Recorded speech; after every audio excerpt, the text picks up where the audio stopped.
그들이 가버나움에 들어가니라. 예수께서 곧 안식일에 회당에 들어가 가르치시매 무사람이 그의 교훈에 놀라니 이는 그가 가르치는 것이 권세 있는 자와 같고 서기관들과 같지 아니함일러라. 마침 그들의 회당에 더러운 귀신 들린 사람이 있어 소리 질러 이르되 나사렛 예수여 우리가 당신과 무슨 상관이 있나이까? 우리를 멸하러 왔나이까? 나는 당신이 누구인 줄 아노니 하나님의 거룩한 자니이다. 예수께서 꾸짖어 이르시되 잠잠하고 그 사람에게서 나오라 하시니 더러운 귀신이 그 사람에게 경련을 일으키고 큰 소리를 지르며 나오는지라. 다 놀라 서로 물어 이르되 이는 어찌미냐? 권위 있는 새 교훈이로다. 더러운 귀신들에게 명한즉 순종하는도다 하더라. 예수의 소문이 곧 온 갈릴리 지방에 퍼지더라. 회당에서 나와 곧 야고보와 요한과 함께 시몬과 안드레의 집에 들어가시니 시몬의 장모가 열병으로 누워 있는지라. 사람들이 곧 그 여자에 대하여 예수께 여짜온대 나아가사 그 손을 잡아 일으키시니 열병이 떠나고 여자가 그들에게 수종되니라. 저물어 해질 때에 모든 병자와 귀신 들린 자를 예수께 데려오니 온 동네가 그 문 앞에 모였더라. 예수께서 각종 병이 든 많은 사람을 고치시며 많은 귀신을 내쫓으시되 귀신이 자기를 알므로 그 말하는 것을 허락하지 아니하시니라. 아멘. 아내와 그 애들이 다 시골에 내려가고 이제 혼자서 집에서 생활할 때가 있었습니다. 근데 저희 집에는 이 바퀴벌레가 없는 줄 알았는데 어느 날 퇴근하고 집에 갔더니 분명히 저희 집 바퀴벌레는 아닌 것 같습니다. 제가 처음 본 놈들입니다. 아마 옆집에서 저희 집에 소풍 온 것 같습니다. 마실 나온 것 같습니다. 불을 켜니까 애들도 순간 놀랐는지 움직이지 않고 그냥 그대로 얼음. 보니까 5마리입니다. 1번 바퀴벌레, 2번 바퀴벌레, 3번 바퀴벌레, 4번 바퀴벌레, 5번 바퀴벌레. 그래서 이것들을 한꺼번에 한 번에 잡아야 되겠다 이런 생각을 하고 책장에서 책을 2권을 빼고 양손에 집어들고 제일 사이드에 있는 1번 바퀴벌레하고 5번 바퀴벌레를 향해서 날리면서 동시에 잽싸게 뛰어가서 발로 중간에 있는 3번 바퀴벌레를 누르고 양손으로 2번 바퀴벌레와 이 4번 바퀴벌레를 내려치는데 이 모든 동작이 일순간에 다 이루어져야 됩니다. 잘못해가지고 책이 먼저 나가 떨어지면은 중간에 있는 3마리의 바퀴벌레는 도망가 버립니다. 아니면 제가 손을 먼저 갖다 대면 양쪽에 있는 바퀴벌레는 또 도망가 버리겠죠. 근데 하나님이 은혜를 내리시사 정확하게 이 포인트가 맞아가지고 이 바퀴벌레 5마리를 한 번에 잡았습니다. 책 밑에 깔려있는 바퀴벌레는 아직 덜 죽었기 때문에 한 번 더 꾹 눌러주고 얼마나 하나님의 은혜가 큰지 모릅니다. 경험해보지 않는 분들은 모릅니다. 이 바퀴벌레가 생긴 이유를 이렇게 보니까 집안에 구석에 음식물 찌꺼기가 조금 남아 있었던 것입니다. 그러니까 원래 이 바퀴벌레가 없던 게 갑자기 생긴 게 아니고 원래 있었던 거죠. 원래 있었던 건데 음식물 찌꺼기가 그것을 불러낸 것 뿐입니다. 오늘 본문에 보게 되면 예수님의 축사 사역과 치유 사역이 나옵니다. 축사라고 하는 것은 귀신을 쫓아내는 사역이죠. 근데 이 사역이 일어난 장소가 어디냐? 바로 회당입니다. 회당. 지금으로 말하면 이 교회라고 하는 장소에서 이 축사 사역이 행해졌다라고 하는 것입니다. 근데 여러분, 이 장소는요, 귀신 들린 사람이 절대 올 수 없는 그런 장소입니다. 조금이라도 귀신 들림에 어떤 징후가 있었다라면 주변 사람들이 그를 내버려 둘 리가 없었겠죠. 근데 그 사람이 그곳에 있습니다. 그 이유는 자기의 정체를 철저히 숨겼기 때문에 가능한 것입니다. 회당, 오늘날로 말하면 이 교회 안에 귀신 들린 사람이 있었다라고 하는 것, 그게 참 놀랍습니다. 그는 한두 번도 아니고 자주 이곳에 있었던 것 같습니다. 우리와 함께 예배하고요, 우리와 함께 교제하고 또 이야기도 하고 또 찬양도 하고 같이 밥도 먹고 모든 걸 다 했습니다. 단지 들키지 않았던 것 뿐입니다. 한 여자 청년이 있었습니다. 예배도 잘 드리고 매사에 성실한 청년입니다. 그 당시에는 제가 청년부를 맡고 있었기 때문에 이제 설교를 하고 난 다음에 우리 젊은 청년들이 이렇게 기도하면 되겠느냐, 정말 열심히 한번 기도해보자, 이 속에서 끓어오르듯이 정말 청년의 열정을 가지고 주님 앞에 목 놓아 기도 한번 해보자. 그래서 불 끄고 열심히 기도하고 통성으로 주님 앞에 부르짖는데 그 여자 청년이 뒤에 앉아가지고 기도 안 하고 저를 빤히 쳐다보는 것입니다. 그것도 씩 웃으면서. 제가 잘생겨서 그런 건 아닙니다. 이런 웃음을 일명 썩소라고 합니다. 썩소, 썩은 미소. 절대 이거는 사람의 웃음이 아닙니다. 자매 안에 있던 어떤 영적 존재가 자매의 입술만 잠깐 빌린 것입니다. 그렇게 한참을 째려보면서 웃다가 또 갑자기 웁니다. 웃었다가 울었다가 또 울었다가 웃었다가 그 자매는 이 귀신에게 사로잡힌 것입니다. 아무도 그 자매 속에 그게 있다는 사실을 몰랐습니다. 그러나 성령의 충만은 그것을 드러낸 것입니다. 하나님의 영이 충만하니까 숨길 수가 없었던 것입니다. 그래서 그 자매를 데리고 이 교회 기도실로 갔습니다. 갈 때 장로님 한 분과 기도 좀 한다는 자매 2명을 데리고 같이 갔습니다. 그리고 기도실 가운데 앉히고 이제 묻습니다. 너 언제 들어갔어? 너 왜 들어갔어? 그 자매 속에 있는 그 귀신과 이야기하는 것입니다. 물론 이 귀신이요 이야기합니다. 이야기 잘합니다. 답을 주긴 하지만은요 거짓말을 잘하기 때문에 분별해가지고 드려야 되죠. 그래서 한참을 이야기를 하고 난 다음에 어느 정도 이렇게 정보를 파악한 후에 이제 기도할 시간이 되어서 기도를 하려고 하는데 귀신 들린 사람 앞에서 기도할 때 주의점은 반드시 눈 뜨고 해야 됩니다.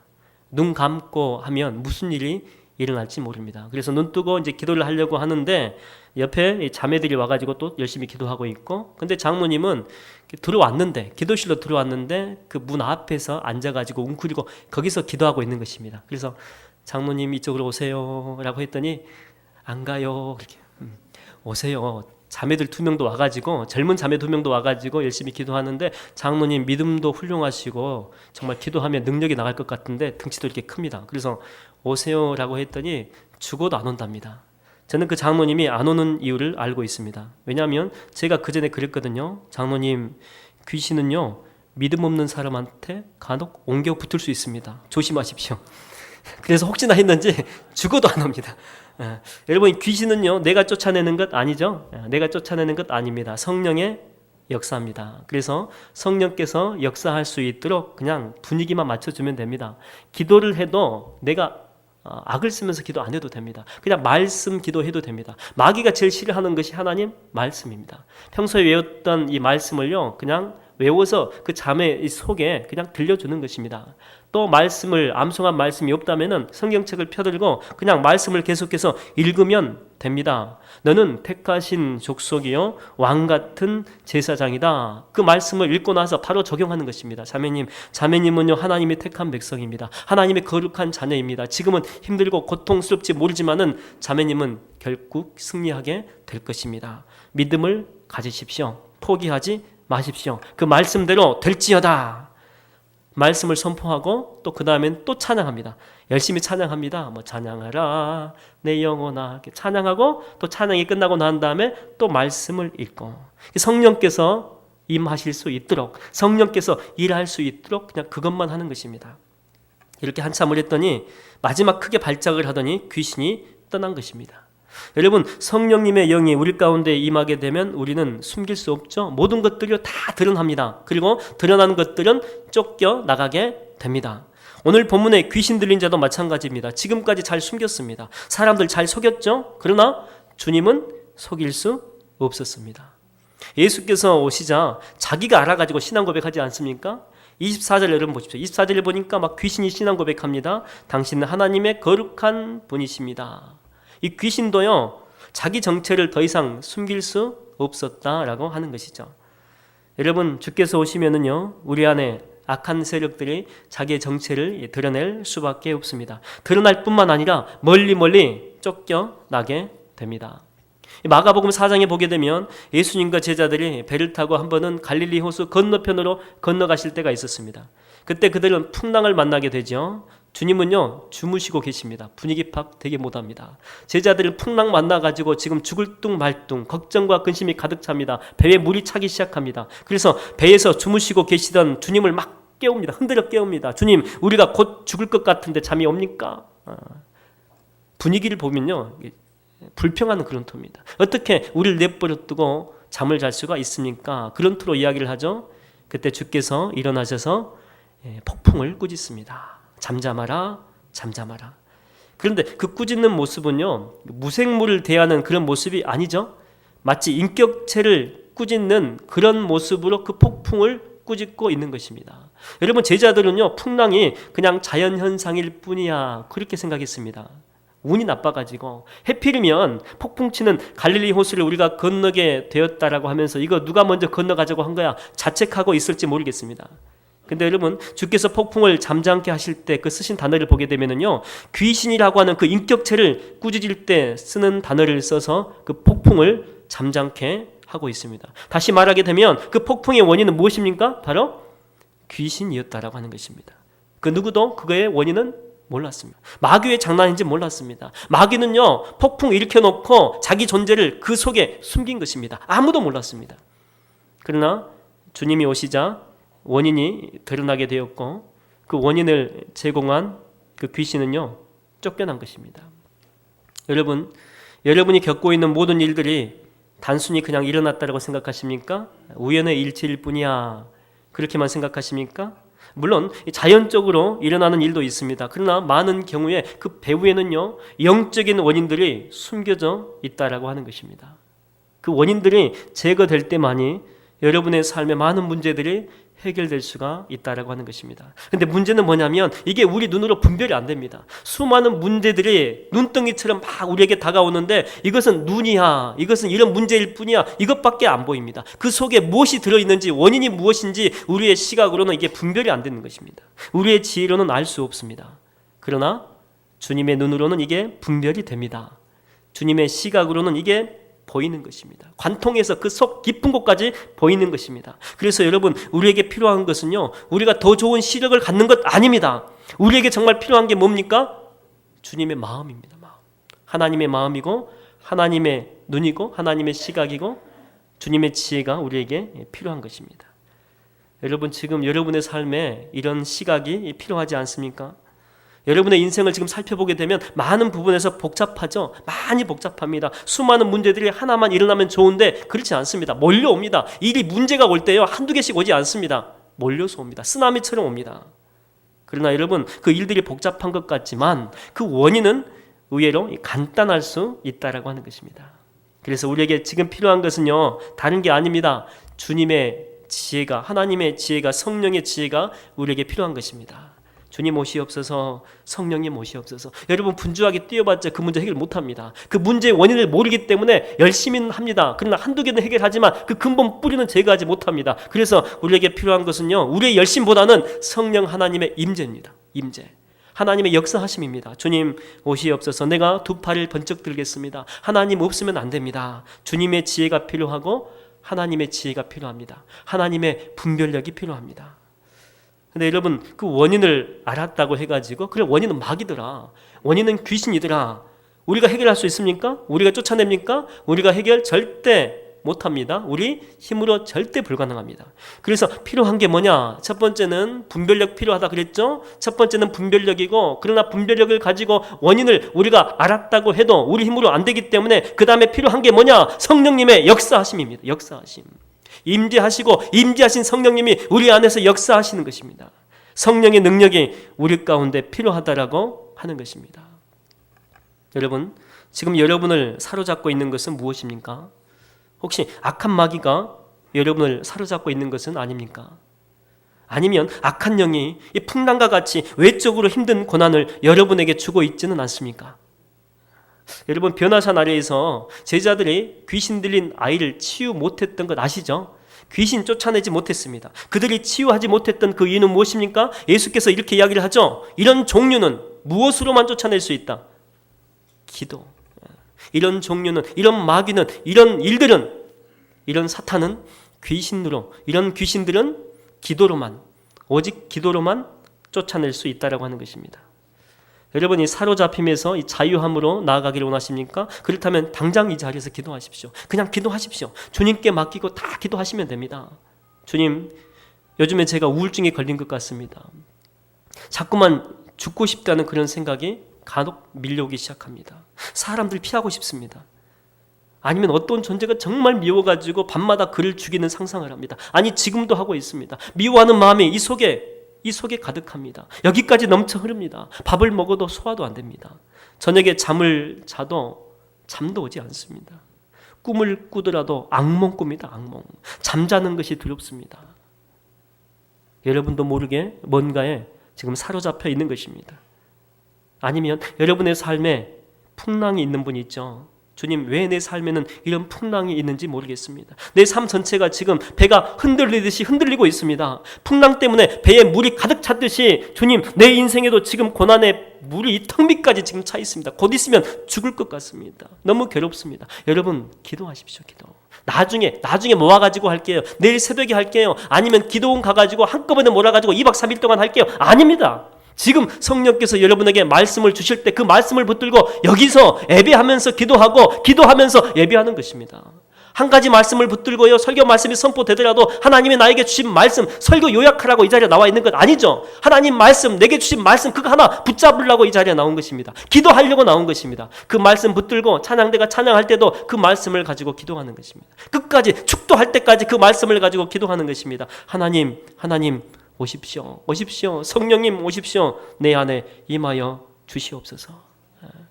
우리나라에 해방의 은혜를 주신 주님께서 오늘 여러분의 삶에도 자유함의 은혜를 베풀어 주실 줄로 믿습니다. 회당은요, 여러분, 기도가 있는 곳입니다. 회당은 기도가 있는 곳이고 말씀이 선포되는 것입니다. 그러나 그 어떤 기도도 그 어떤 말씀도 그 귀신을 쫓아내지 못했습니다. 그러나 주님이 쫓아냅니다. 주께서 쫓아낼 때에 그 후에 사람들이 하는 말을 들어보십시오. 27절에 말미에 보니까 뭐라고 나오냐면 이거는 권위 있는 새 교훈이다. 권세 있는 새 교훈이다. 그러니까 권위 있는 이 교훈이 귀신을 쫓아냈다, 이런 이야기를 합니다. 바꾸어 이야기하면 이런 말이죠. 권위 있는 새 교훈을 우리도 배우게 되면 우리 같은 사람들도 귀신을 몰아낼 수 있다 착각하고 있는 것입니다. 그것들을 배우게 되면 자기들도 얼마든지 축사 사역을 할 수 있다라고 믿는 것입니다. 여러분, 권위 있는 새 교훈이 쫓아낸 것 아닙니다. 누가 쫓아낸 것입니까? 그렇죠, 주님이죠. 주님이 쫓아낸 것입니다. 주님이 말씀하셨기 때문에 그 말씀에 없던 권위가 갑자기 생겨나게 된 것입니다. 하나님이 말씀하셨기 때문에, 주님이 그렇게 말씀하셨기 때문에 이단에 빠지는 수많은 사람들이 이구동성으로 하는 말이 뭔지 아십니까? 드디어 진리를 깨달았다 그럽니다. 기존 교회에서 내가 30년, 40년 신앙생활 했는데 깨닫지 못한 것이 그곳에 가서 깨달았다. 그래서 물어봅니다. 진리가 무엇이냐 이렇게 물어보게 되면 기존 교회에서는 가르치지 않는, 특별히 요한계시록의 비밀을 우리는 푼다. 기존 교회에서는 못 풀지. 들어보게 되면요, 얼마나 유치찬란한지 모릅니다. 성경을 여기저기 잘라가지고요, 짜집기를 해놓은 다음에 그것을 진리다 그렇게 이야기합니다. 다시 말하면 권위 있는 새 교훈이다 그렇게 이야기합니다. 이것을 잘 배우게 되면 천국의 비밀을 알게 되고 천국 티켓 소지하게 되고 우리 공동체만, 우리만, 이 비밀을 깨달은 우리만 천국 가게 된다 그렇게 이야기합니다. 한 걸음 더 나아가서 이 비밀을 깨닫고 이해하고 있는 우리만 영적인 권위가 있다 착각하고 있는 것입니다. 여러분, 이단들의 특징이 뭐냐면요, 예수님께 집중하게 안 만듭니다. 주님께 집중하세요. 절대 그렇게 이야기하지 않습니다. 자기들이 만든 소위 권위 있는 새 교훈 있죠? 그거 만들어가지고 거기에 집중하게 만듭니다. 얼마나 어설픈지 모릅니다. 그러나 그 교리를 하나님처럼 떠받듭니다. 여러분, 권위는요, 주님이 주시는 것입니다. 능력도 주님이 주시는 것입니다. 배운다고 되는 것도 아니고 따라한다고 되는 것도 아닙니다. 흉내 낼 수 있죠? 권위 있는 척, 능력 있는 척 할 수 있습니다. 그러나 실질적으로 그 안에 능력 있습니까? 없습니다. 권위 있습니까? 없습니다. 빈 깡통일 뿐입니다. 경건의 모양 있습니다. 그러나 그 속에 무엇이 없습니까? 경건의 능력 없습니다. 옛날에 기도원에 가게 되면 방언하게 해준다라고 해가지고 그 방언을 많이 연습을 시켰죠. 그래서 주로 썼던 단어가 할렐루야, 할렐루야입니다. 어떤 권사님이 집사님 1년 신앙생활 이제 한지 신참 1년밖에 안 된 집사님 데리고 기도원에 갔는데 이분 방언 받았습니다. 자기는 못 받으니까 너무 열받아가지고 기도원 원장 찾아가가지고 방언 받는 비법 좀 알려주세요 라고 했더니 그 원장님께서 이 단어를 따라서 해라. 방금 말씀드렸죠? 할렐루야. 여러분 하신 분도 있죠? 하도 안 되다 보니까 할렐루야, 할렐루야. 방언 교습수도 아닌데 그거 반복해서 하게 되면 빵 터진다라고 하는 것입니다. 이 시간에 우리도 한번 해볼까요? 할렐루야, 할렐루야, 할렐루야. 그래서 나중에요, 첫 번째 단어하고 세 번째 단어만 하면 됩니다. 할렐루에서 하라고 할루 뭐 하는 것 같습니다. 근데 나중에는요, 입만 아프고 은혜도 없습니다. 왜? 가짜이기 때문에 그런 거죠. 여러분, 실제로 방언하게 되면 어떻습니까? 은혜가 충만합니다. 성령의 역사가 충만하고 기쁨이 충만합니다. 근데 할렐루야만 하는 사람 있죠? 자기도 뭔가 하는 것 같습니다. 그런데 나중에 보면은요, 할 때는 뭔가 하는 것 같은데 나중에 되면 목만 아파요. 목만. 기쁨 없습니다. 그리고 입이 다 부르터가지고 안티프라민이죠. 그런 거나 바르고 있습니다. 여러분, 방언의 은혜는요, 주님이 사모하는 자에게 주시는 선물입니다. 선물. 특별한 방법을 통해서 방언 얻는 것 아닙니다. 이스라엘의 초대 왕이었던 사울 왕에게 주께서 능력을 줄 때가 있었죠. 그때 사울 왕은 전쟁할 때마다 백전백승합니다. 아무리 큰 상대를 만나도 전부 다 이겨버립니다. 우리의 군대의 숫자가 부족해도, 무기의 숫자가 부족해도, 우리에게 인력이 많이 없어도 금방 이겨버립니다. 그러면요, 세상 사람들은 이걸 가지고 매뉴얼 만들죠. 매뉴얼. 제목은 전쟁에서 승리하는 사울만의 비결. 그래서 큰 1번, 상대방의 허를 찌르는 사울만의 비책 1번, 2번, 3번, 4번. 전설의 검객이었던 일본의 미야모토 무사시처럼 전쟁하기 전에 미리 사울 그곳에 가서 지형지물을 다 파악해 두었다 그러죠. 사울도 그랬을 것이다. 그러면서 지형지물 파악하는 방법 1번, 2번, 3번, 4번. 이런 이 권위 있는 새 교훈을 세상 사람들은 만듭니다. 근데 여러분, 우리가 알죠? 사울이 전쟁에서 승리한 이유는 어떤 비책이 있었던 것도 아니고 전략도 아닙니다. 누가 함께 했기 때문에 그렇습니까? 하나님이 함께 했기 때문에 그렇습니다. 그래서 여러분 보세요. 나중에 이 사울에게서 하나님의 임재가 떠나니까, 성령의 임재가 떠나니까 이 사울 보십시오. 마귀가 대번에 그를 사로잡아 버립니다. 그는 극심한 우울증에 시달리게 됩니다. 블레셋과의 전쟁에서 그는 무능한 자가 돼버리죠. 아무리 뛰어난 전술과 전략을 써도 통하지 않습니다. 사울이 왕이었기 때문에 밑에 얼마나 훌륭한 참모들이 많이 있었겠습니까? 참모들이 어떤 이야기를 해도 그 작전대로 해도 그래도 안 됩니다. 왜? 능력의 원천은 그런 것 아닙니다. 능력의 원천은 누굽니까? 바로 예수 그리스도, 주님이기 때문에 그렇습니다. 주님 떠나버리면은요, 어떤 일을 해도 안 되게 되어 있습니다. 그래서 여러분, 우리에게 필요한 것은요, 주님입니다. 주님. 다른 것 절대 아닙니다. 그래서 주님은 당신 자신을 선물로 주려고 이 땅 가운데 오신 것입니다. 너희가 내 안에 거하고 내 말이 너희 안에 거하면 무엇이든지 원하는 대로 구하라. 그리하면 이룬다는 거예요. 이룬다. 너희가 내 안에 거하고 내 말이 너희 안에 거하면, 이게 똑같은 말입니다. 다시 말하면은 하나님의 그 존재, 하나님의 그 존재 자체가 내 안에 거하는 그 자체만으로도 이게 바로 능력이 된다는 것입니다. 능력. 이게 바로 권능이 된다는 것입니다. 그럴 때 기도하라는 것이죠.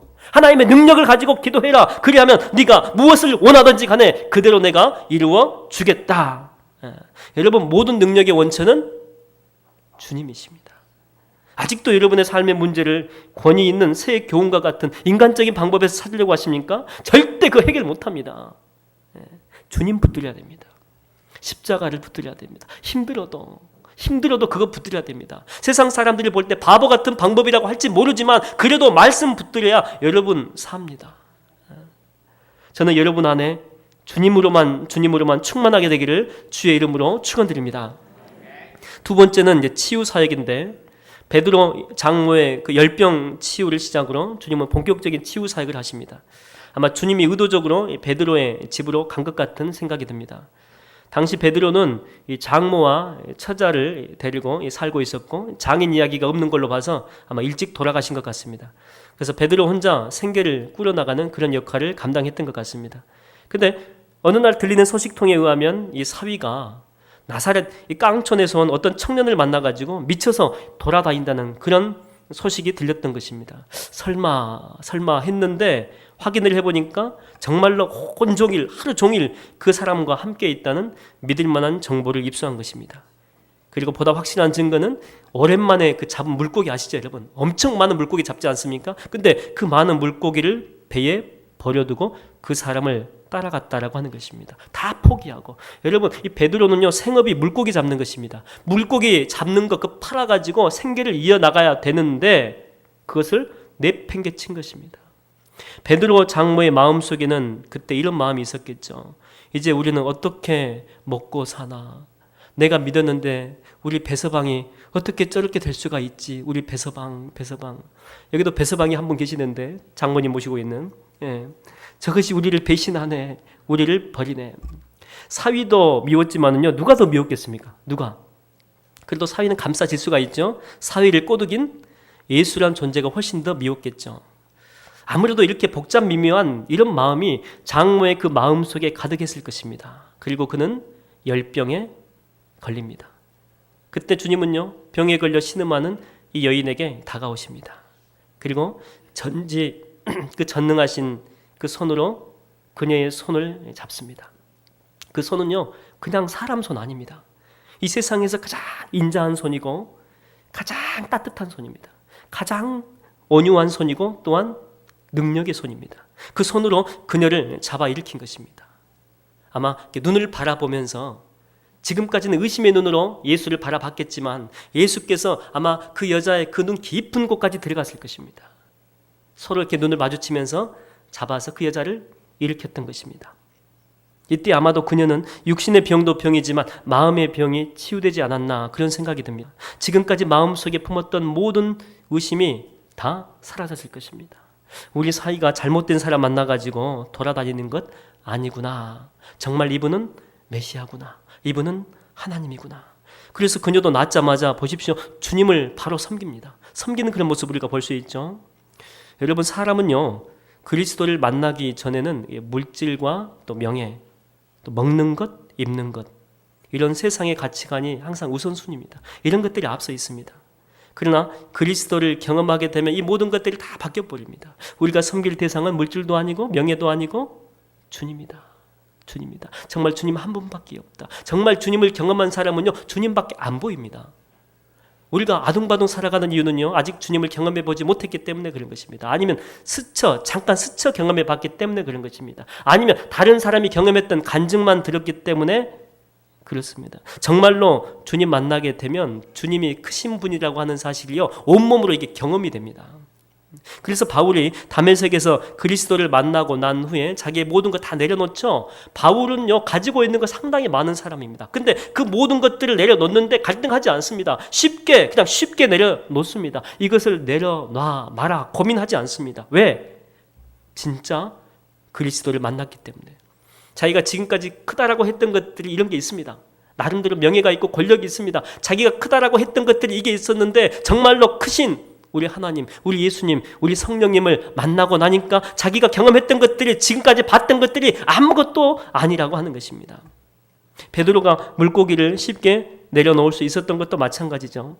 전까지는요, 인간적인 주님 만났죠. 인간적인 주님. 그래서 인간적인 주님을 통해서 뭔가 한번 한몫 잡아보려고 했습니다. 그게 물고기였는지 모르겠습니다. 그러나 배 위에서 정말 그리스도를 경험하고 나니까, 진짜 그리스도를 경험하고 나니까 그 모든 것들을 내려놓는 거 쉽습니다. 생업을 내려놓는 것도 쉽습니다. 어렵지 않습니다. 갈등하지 않습니다.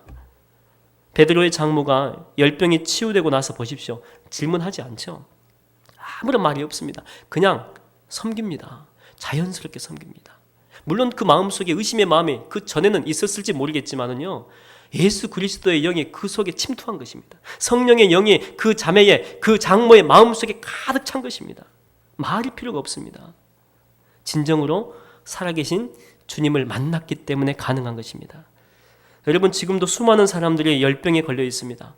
왜냐하면 내가 가진 이 소유가 다 사라져버렸기 때문에, 내가 가진 것들이 다 사라져버렸기 때문에, 나의 미래가 다 날아간 것 같습니다. 그것 때문에 생각만 하면 가슴이 아픕니다. 그것 때문에 지금 병에 걸려 있습니다. 지금도 예배를 드리긴 하지만은요, 잃어버린 그것 때문에 한 번씩 생각하면 이렇게 올라옵니다. 예배 시간이고 뭐가 다 필요 없습니다.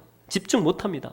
밤에 잠을 이루지 못합니다. 수면제 먹어도 똑같습니다. 시간을 과거로 돌릴 수만 있다면 내가 왜 그렇게 바보 같은 결정을 했을까? 가슴을 치면서요, 한탄합니다. 계속 가슴을 치다가 그러다가 병 걸린 것입니다. 마음의 병입니다. 여러분, 여러분의 병은요, 의사가 치유할 수 있는 것 아닙니다. 누가 치유할 수 있습니까? 주님만이 치유할 수 있습니다. 그 여인에게 내밀었던 그 손 있죠? 그 손, 주님의 손, 전능하신 손, 사람의 손 아닙니다. 그걸 붙들게 되면 여러분의 마음속에 응어리진 것들 있죠. 쓰나미가 핥히고 지나간 그 마음의 아픔들 있죠. 암덩이처럼 내 속에 들어와서 주인인 양 행세하면서 나를 괴롭히는 것들 있죠. 그 모든 것들이 주님 손 한번 붙들게 되면은요, 눈 녹듯이 다 사라진다라고 하는 것입니다. 여러분, 주님 진정으로 다시 만나면 여러분 다시 행복할 수 있습니다. 이 여인처럼 다시 주님을 기쁨으로 섬길 수 있습니다. 저는 이 시간에 여러분이 그리스도를 진심으로 다시 만나게 되기를 축원드립니다. 유영만 씨가 쓴 이 곡선이 이긴다라고 하는 책이 있습니다. 옛날에도 한번 소개시켜 드렸는데 이 유영만 씨는 부모가 어릴 때 돌아가시고 살기 위해서 안 해본 것이 없다라고 합니다. 공부에도 그런데 은사가 있어가지고 열심히 일하지만 책을 손에서 떼지 않습니다. 그래서 대학도 들어가고 나중에는 한국에서 알아주는 최고의 대기업에 들어갑니다. 또 나중에는 한양대 교수가 되고 잘 나가는 이 작가가 됩니다. 그야말로 이 자수성가의 인생이라고 볼 수 있습니다. 아무것도 없는 데서 출발했는데 이제는 꽤 많이 갖춘 인생이 되었던 것입니다. 근데 지금까지 자기의 인생을 살펴보니까 지금까지 직선의 인생, 직선만을 쭉 밟고 살아왔던 것이죠. 저기 봉우리만 넘으면 끝일 거야. 저기까지만 가면 돼. 그러면서 뒤도 안 돌아보고 자기 처자식 다 희생시키면서 그 봉우리를 향해서 열심히 갔는데 이제 끝이다라고 올라갔더니 그게 봉우리가 아니고 고갯마루입니다. 고갯마루. 저 멀리 다른 더 큰 봉우리가 또 있는 것입니다. 자기가 지금까지 추구했던 이 봉우리들은 명예와 물질이었습니다. 이 정도 되면 됐겠지. 올라왔지만은요, 아닙니다. 막상 오르고 나니까 더 큰 봉우리가 또 나타나는 것입니다. 그래, 저기까지만 가자. 저기까지만 가면 될 거야. 그래서 또 오릅니다. 사력을 다해서 또 올라가면 더 많은 것들 희생시키면서 또 올라가게 되면 더 큰 봉우리가 또 있습니다. 이런 봉우리를 일명 탐욕의 봉우리. 근데 그 사람이 모르는 것 아닙니다. 압니다. 그게 탐욕인 줄 다 알고 있습니다. 그러나 멈추어지지 않습니다. 또 돌진하고 또 돌진하는 것입니다. 그러다가 교통사고 납니다. 병원에 있으면서도 이 불안한 것은 다른 사람들은 이 시간에도 앞서가는 것 같은데 나만 이게 뭐야? 멈춰 있는 것 같습니다. 그래서 책을 보면 조금 낚이지 싶어가지고 책을 찾지만 이 시대의 흐름을 보여주는 그런 책은 없지요. 시나 이런 소설 같은 책밖에 없습니다. 지인들이 병문안 찾아와도 그런 책 안 가지고 옵니다. 다 시나 소설이나 좀 멈춤의 시간을 가져라. 그런 책을 가져다 줍니다. 어쩔 수 없이 읽을 게 없어가지고 그는 정말 시나 산문이나 소설 같은 것들을 반복해서 읽습니다. 그리고 깨닫습니다. 진정한 가치 있는 삶은 무엇이냐? 목표 지향적인 직선의 삶이 아니고 바로 이 곡선의 삶이다. 조금 돌아가더라도 이 곡선의 삶이다. 직선의 삶, 목표 지향적인 삶을 살다가는 삶에서 진정으로 소중한 것들을 놓칠 수가 있다. 직선은 아무것도 담을 수 없죠. 그러나 곡선은 굽어 있기 때문에 많은 것을, 인생에서 많은 것을 담아낼 수 있다. 여러분, 우리가 예수를 위해서 산다라고 하면은요, 약간 투쟁적인 그런 삶을 생각합니다. 목표, 그리스도가 우리에게 주신 그 목표, 그 표대, 죽도록 이거 한번 해보자. 좀 전투적인 그런 삶을 생각하는데 실상 예수님은요, 사실 그렇게 안 했습니다. 물론 말은 세게 했습니다. 말은 너희 눈이 범죄하느냐 빼버려라. 너희 손이 범죄하느냐 잘라버려라. 너희 발이 범죄하느냐 이것 또한 잘라버려라. 나를 쫓아오려거든 그냥 쫓아와서는 안 되고 나를 쫓아오려거든 아무든지 나를 따라오려거든 자기 십자가를 지고 쫓아와야 된다. 세게 이야기합니다. 말은. 그러나 실제로 사역하는 모습 보게 되면 그렇지 않습니다. 제자들 가운데 눈 빠진 제자 있습니까? 없죠. 사역할 때 보게 되면은요, 상당한 여유를 가지고 행하는 모습을 우리가 볼 수 있습니다. 제자들이 막 전도하고 나서 오니까, 야, 다음 목표는 이거다, 이거. 내가 공생에 3년 반밖에 없으니까 빨리빨리 움직여. 나 시간 없거든. 이라고 말씀하지 않으십니다. 시간이 없음에도 불구하고 먹고 쉬어라. 먹고 쉬어라. 곡선의 삶을 일깨우셨습니다. 주님은 우리 삶에 안식일을 허락하셨습니다. 안식을 허락하신 이유는요, 직선으로 살면 오래 못 삽니다. 어떤 일을 해도 직선으로만 하면은요, 오래 못 합니다. 인간관계도 다 깨져버립니다. 몸도 마음도 지쳐버립니다. 여러분, 이 귀신 들린 사람의 문제가 뭔지 아십니까? 귀신 잡니까 안 잡니까? 안 잡니다. 24시간 잠을 자지 못한다. 귀신 들린 사람의 이게 문제입니다. 귀신은 잠을 자지 않는 존재이기 때문에 그 사람도 잠 못 자게 만듭니다. 피폐하게 만들 정도로 계속해서 쉼없이 깨어있게 한다. 그런 특징을 가지고 있는 것입니다. 열병의 특징도 마찬가지죠. 사람으로 하여금 잠을 자지 못하게 합니다. 잠을 이룰 수가 없지요. 잠은 옵니다. 너무 괴롭습니다. 그런데 열이 납니다. 온몸의 기능이 정상이 아니기 때문에 잠을 잘 수가 없는 것입니다. 그래서 괴로운 것입니다. 안식과 쉼이 없는 것입니다. 귀신 들림도 그렇지만은요, 질병도 우리의 삶에서 이 쉼, 안식을 다 빼앗아가 버립니다. 여러분의 삶은 어떻습니까? 쉼이 있습니까? 아니면 초조합니까? 늘 불안합니까? 그렇다면 여러분도 지금 뭔가에 사로잡혀 있는 것입니다. 안 그런 척 하지 마십시오. 여러분 자신을 가면 속에 너무 가두지 마십시오. 솔직하게 주님 앞에 나오십시오. 주님, 저 죽겠습니다. 저 힘듭니다. 저 괴롭습니다. 주님 앞에 나오십시오. 귀신 들림에서 해방된 그 사람은요, 아마도 생애 처음으로 깊은 잠을 잤을 것입니다. 항상 그 전에는 잠을 자도 비몽사몽이었거든요. 비몽사몽. 깨어있는 상태로, 어설픈 상태로 잠을 잤는데 정말로 주님을 만나고 난 다음에 쉼이 무엇이고 안식이 무엇인지 그는 깨닫게 된 것입니다. 베드로의 장모도 마찬가지죠. 그날 밤에 천사들의 노랫소리를 들으면서 내일 일은 난 몰라요. 내일 일은 난 몰라요. 그 전에 안 그랬거든요. 무엇을 먹을까? 무엇을 입을까? 우리 배사이가 예수 따라 다닌다고 하는데 우리는 무엇을 먹을까? 무엇을 입을까? 그 전까지는 그런 걱정을 했습니다. 그러나 그 걱정, 근심 모두 다 전부 다 십자가 이제 못 박았습니다. 내가 걱정한다고 그 문제가 해결되는 것 아닙니다. 그래서 나는 하루하루 살아요. 하루하루 살아요. 정말 오래간만에 수면제도 안 먹었고 침대도 시몬스 침대도 아닙니다. 근데 정말 오랜만에 깊은 단잠을 잤을 것입니다.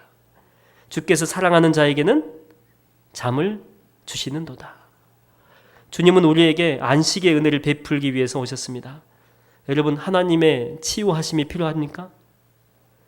수고하고 무거운 짐진 자들아 다 내게로 오라. 내가 너희를 쉬게 하리라. 오늘 주님 때문에 치유함의 은혜가 여러분과 함께 하시기를 주의 이름으로 축원드립니다. 기도하겠습니다. 주님, 언제부터인가 우리 삶 가운데 무언가에 사로잡혀 자유함을 잃어버리고 살았습니다. 쉼도 없고 안식도 없이 열심히 하긴 했습니다. 그러나 기쁨도 없고 열매도 없었습니다. 주님, 우리에게도 주님의 손이 필요합니다. 은혜의 손, 기쁨의 손, 온유한 손, 따스한 손, 해방의 손, 그 능력의 손으로 오늘 우리를 붙들어 주옵소서. 그리고 우리에게 안식을 주옵소서. 예수님의 이름으로 기도하옵나이다. 아멘.